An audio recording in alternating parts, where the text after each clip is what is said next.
Do you ever have to lay awake and cry all night long? Tell me, will the Lord help you win this fight? Shalom, everyone. This is me, Mary C., coming to you yet again with another video. And this is not a happy video. I just want to say that, I'm playing Willie Banks this morning. And his song is entitled, God is Still in Charge. You know, it's one of those good old gospel tunes, if you will, that talks to the pain that a person may be going through and wondering how they're going to make it through it, right? So I am going to talk with you guys. It's morning for me, but I'm going to talk with you guys this morning about some of the things that have hit our headline news, and just not good things at all. So, right now, we as a people, humanity has been hit left and right with plagues, if you will. We've been dealing with the food shortages, and the gas and the diesel, the prices being, astronomically high, and then shortages with that. We've been dealing with, so much, we've got the pandemic with COVID. So many have been dealing with that, and many have lost loved ones because of the virus. We've been dealing with being locked down and wearing masks, and our whole lives being changed by that. And it hasn't been easy for many people, and I understand that. And, we are also, involved in, even though we're not directly there, we're involved in a war. The whole world is involved in that. And again, these are not happy events or happy things, to talk about. But they're happening, right? And then the latest one is the 19 children that were gunned down and killed at the elementary school in Texas, and then the 2 adults. The devil is busy. He is extremely busy. And because of that, we have to be diligent. We saints have to be diligent, and I'm calling you guys saints, and I'm including myself in that as well. It's because the world needs you. The world needs me. We are the light, and we need to be on our knees praying for mercy, because the enemy is trying to take down as many people as he can. He doesn't discriminate. He don't care what color you are. He doesn't care how old you are. The attack is on. The attack is on. I mean, I was going to say full, it's on with full speed ahead, It's on. The attack is on. The battle is being fought hard. We've got angelic beings that are fighting this. It's a spiritual battle. We're seeing it in the physical realm, but it's a spiritual battle. And that's why I say we saints, we need to stay on our knees. We need to stay within prayer. But, and my heart goes out to those children's parents and the family members of those 2 adults. Because, they never could have imagined that they would send their children to school that day, and that the children wouldn't come home, or, the 2 adults, the same thing, that they wouldn't come home that day. And it just brings me back to thinking that no day is promised to us. We need to make the most of every day that we are alive. Love on all those that are around you. Don't spread hate. Don't spread, your bitterness or anything like that. Let that stuff go. Time is of an essence, and it's too short. We don't have a whole lot of time left. You see, the devil is wreaking havoc.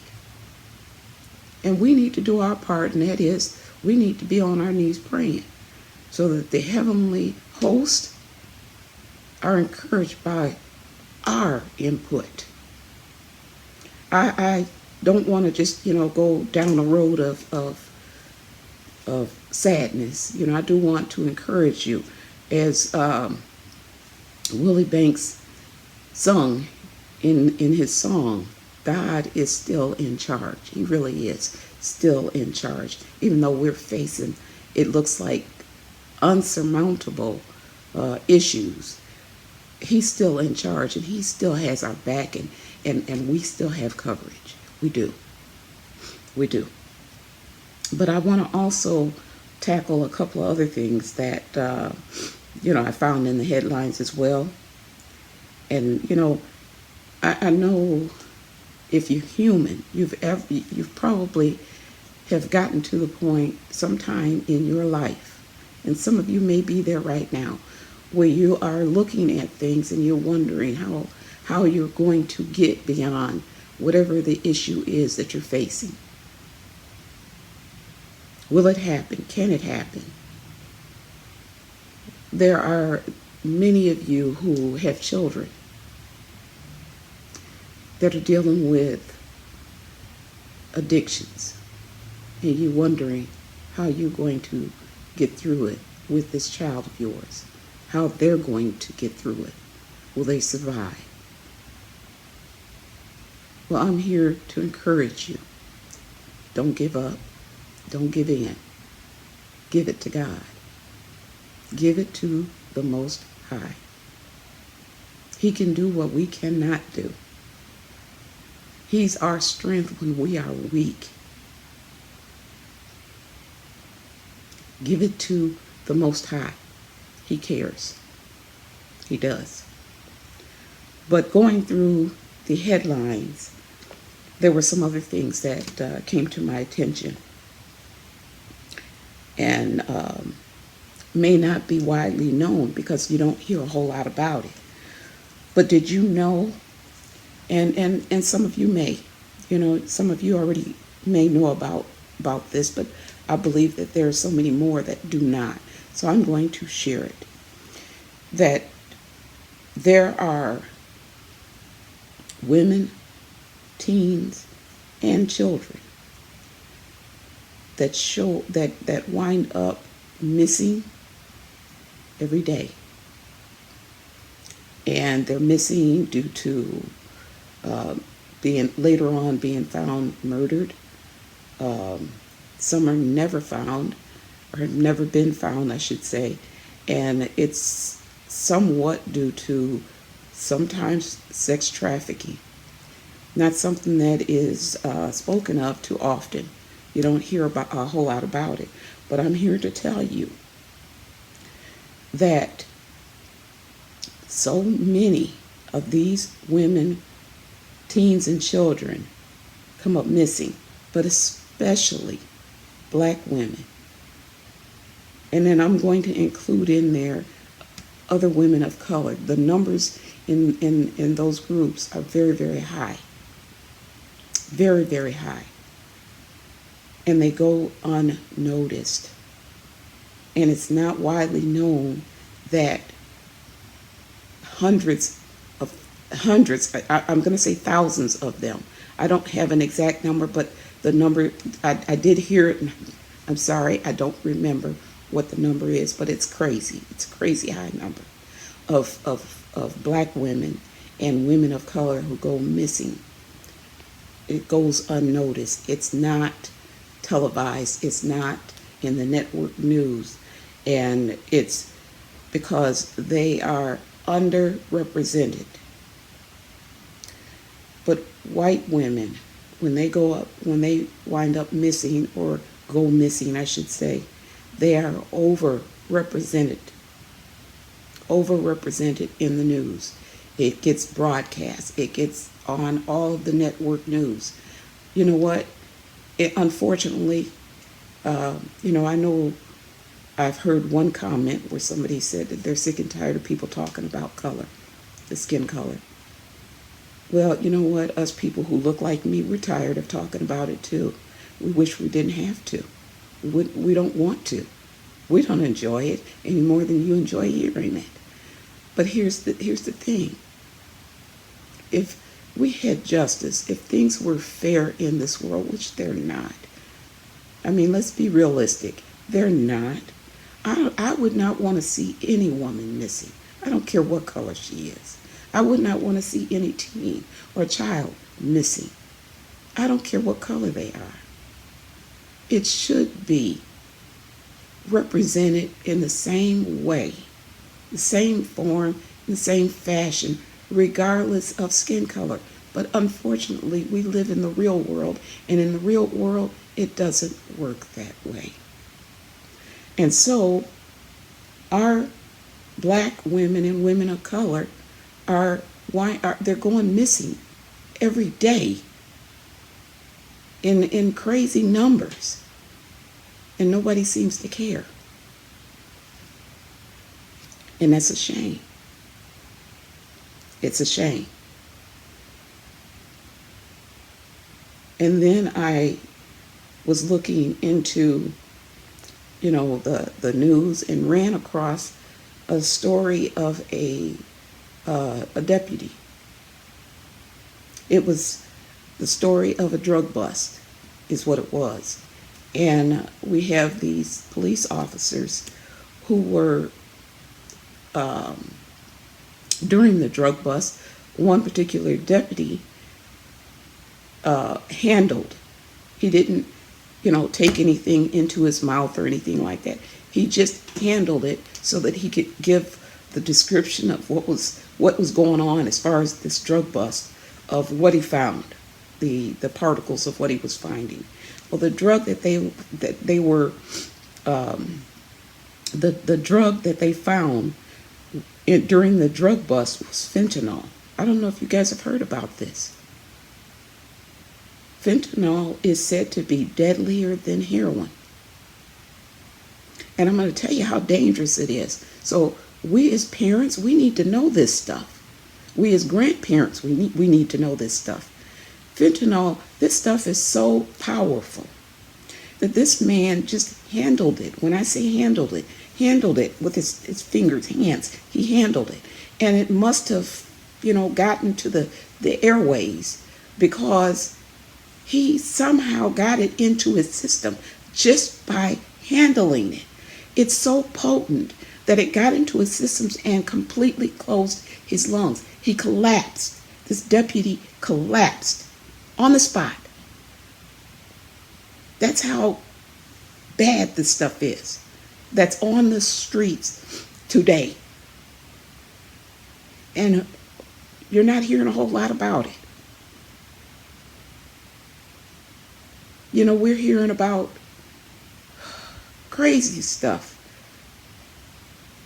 Who cares about who slapped who at the whatevers? We're hearing about crazy stuff.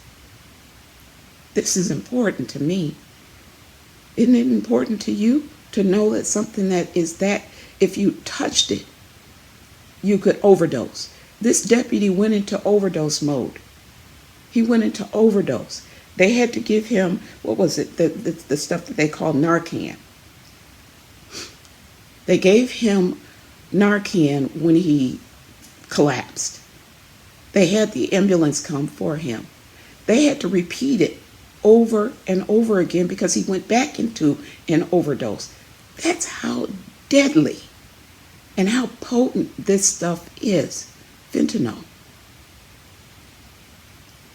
Something that I think that we need to be aware of. So So again, I'm going to say to you, be encouraged, my family. I'm not going to be on this video very long. As a matter of fact, I actually said that my next video was going to contain something totally different than this. But because of the latest shooting and those babies being killed, I had to come on and I had to talk about that. And just to encourage you, you know, when I think about those children and the 2 adults that were murdered, and I think about the man that did it, it's just strange to me that this man is the same age as the man that did the supermarket shootings, the gunmen's, both 18. You know, I don't know how that strikes you, but that strikes me as a little odd. I don't know why, but it does. And so, you know what, I got to thinking about that.